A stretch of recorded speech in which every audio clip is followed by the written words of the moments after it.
Good morning, everybody. Those of you who don't want to get the plot of the presentation spoiled, you can close your eyes and ears now. The main conclusion of next 20 minutes will be that if you want to change your company culture, it's about changing you and not them. And even though this is really self-evident, I think it's really interesting that every single request that we at Futurice get for culture changes is always, and I really mean always, about, hey, we have these people and we need new culture to these people. It's never ever been that, hey, we need something for us, me, myself, I, and so on. We've been now for 20 years helping our customers succeed in digital life, and some years ago our customers started to ask if we could help them to renew their own culture, if we could teach the ways how we work, the ways how they could be more customer-centric and be more agile and have the lean startup principles and so on. And we took the challenge. That's something that I've now been doing personally for the past 4 years, and the basic recipe has been the same for all these years now. We always start with real teams, with real challenges, really business critical challenges, and then we bring new tools, new ways of working to them, give a new language and so on, and then we shelter them enough from the rest of the organization so that they can try the new ways of working, but make sure that they are still visible and transparent enough so that the transition will go smoothly later on. And the basic approach is that we really believe in multidisciplinary teams where you break the silos and you have in one single core team all the expertise needed, all the people needed to build the software or system or whatever the process is that you're trying to build up from scratch to the end. And then we give a common language to these people and make sure that they can start interacting together. Quite often, real teamwork is really new stuff for people from traditional organizations, as teamwork in really many places means that, hey, we have these status meetings where we share information and that's it. That we teach them how to, put their hands in the dirt and start working. Then we take them to really understand the actual business problem that they are solving. You can't have enough emphasis on the importance of this, that you really need to make sure that the business problem the team is handling is really well understood. And then we teach them to understand their customers' needs. And the main tool for that is that we teach them how to interview them and really understand the needs and what's behind them. And then you focus on looking on solutions where these two things intersect, so that you find customer needs that you can fill, and by filling them, you fulfill the business need. And then you start this really simple build, measure, learn cycle from the lean startup world, where you always are building something so that you could measure it fast enough that how does it work, and then learn based on that what should you be building next, and so on.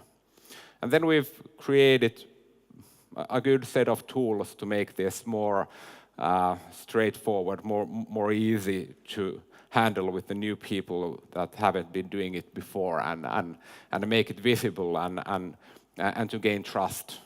Trust is something that you really need, as there's a lot of CFOs here today.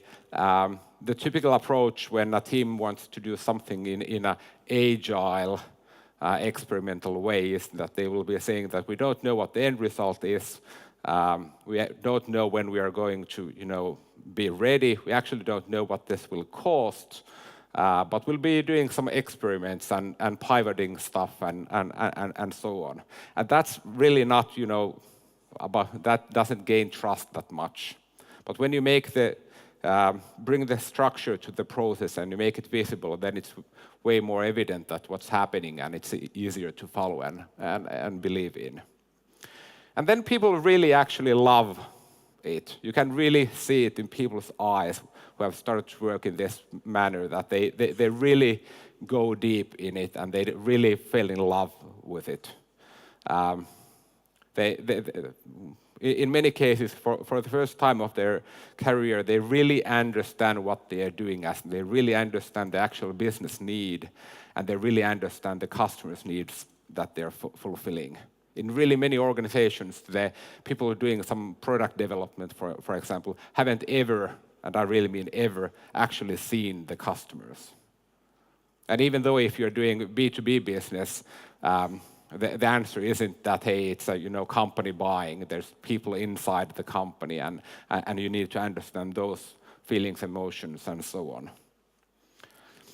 And then these bright-eyed people, they run into a brick wall. It's something that they really often actually really describe independently of each other as a brick wall.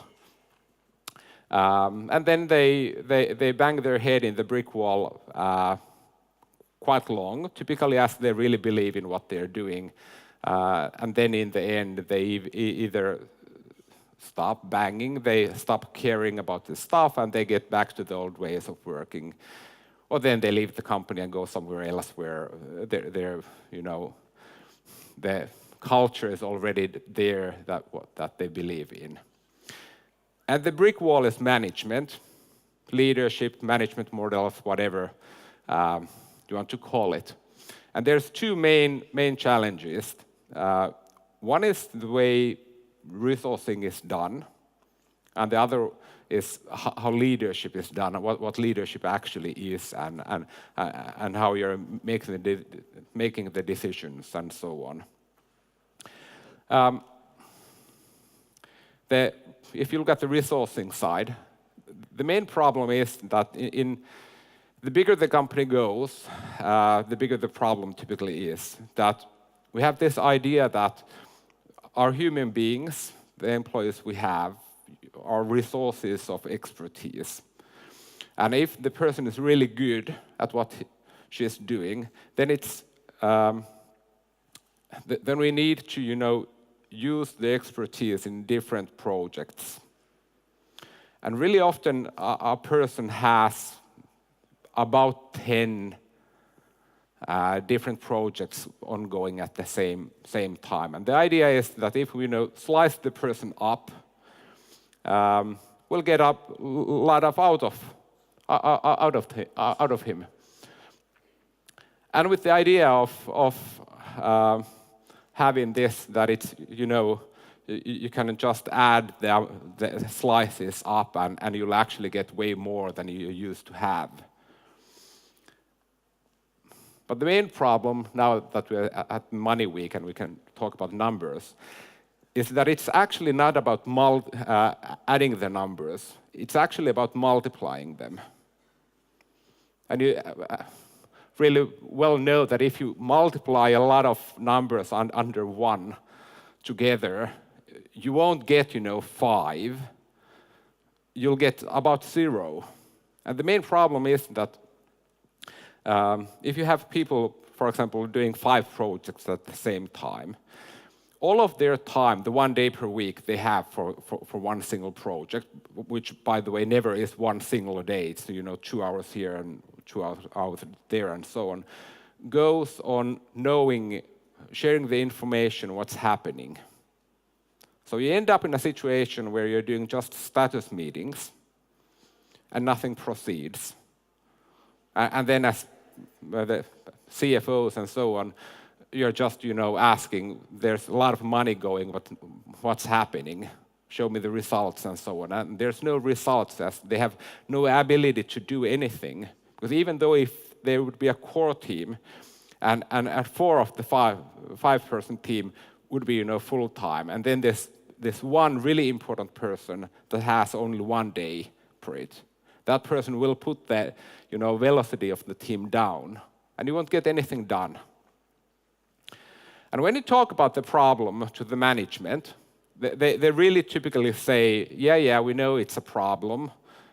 We don't believe it. That's big the problem that you're saying, but actually we can't do anything about it. As the persons involved in the project, all of the stuff they're doing is really important, and we just need to get everything done.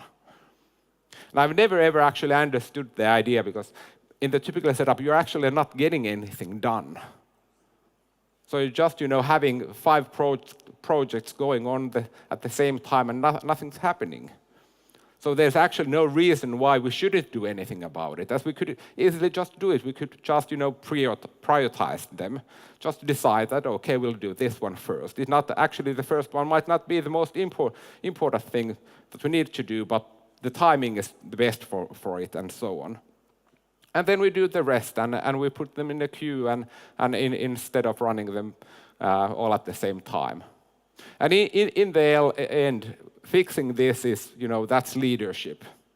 And that's something that actually all of you can be involved, that you can be looking at when there's somebody comes to you and asks money for some product development and so on. I would always, my first question would be about the team and how full-time they are. And by the way, full-time team means full-time. It doesn't mean, 30% or something like that. It's a full-time team. Every single one of your competitors from the startup world and so on, they're focusing in one thing only. And that's why they get a lot of stuff done. It's not about they having better people and so on. It's about just focusing on the work they are doing. And the more resources we have in the companies should mean that we should be able to have more, teams really focusing in one thing, instead of, going to the worst conclusion of it, that, hey, let's just slice it up and have these parallel teams and not get anything done.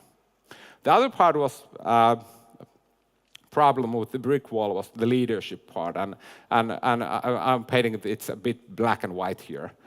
In the old days, leadership in a way used to mean making decisions, controlling, doing it that making that way, and nowadays with the self-organized teams with the independence they need and should have. It's more about showing the direction and enabling others to succeed. And the difference here comes from the fact that the traditional organization model is built with the idea that you have better decisions the higher up you go in the hierarchy.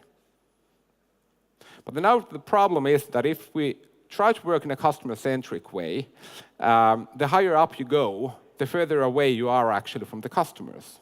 The further away you are actually from the people who know what should be done, and so on. And you come into a setup where you actually need to turn the whole model around, take the customers, and then have the people who are working in the intersection with the customer, you give them the power to make the decisions.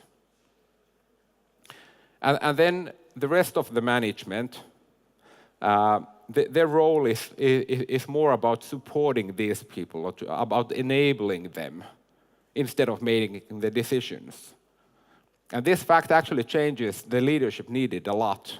It's not anymore about making the decisions, as the data makes the decisions, the experiments you do, the customers tell you what to do in a way, not directly, but indirectly. And that's why the leadership actually changes.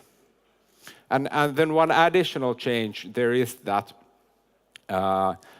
when the teams are actually really, getting stuff done, you don't need that many middle managers to, pass the information on and run the status meetings and write the memos and so on, which somewhat flattens the organization and then changes their role to become more facilitators instead of managers. And the thing that really surprised me a few years ago was that with our customers, typically they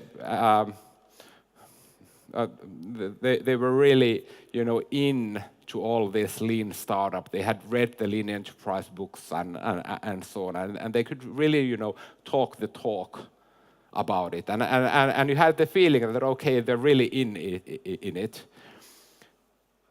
But they actually didn't know how to do it in practice. How do you interact with the team? Really interact. It's easy to talk about how you should be interacting, but how you actually do it, that matters.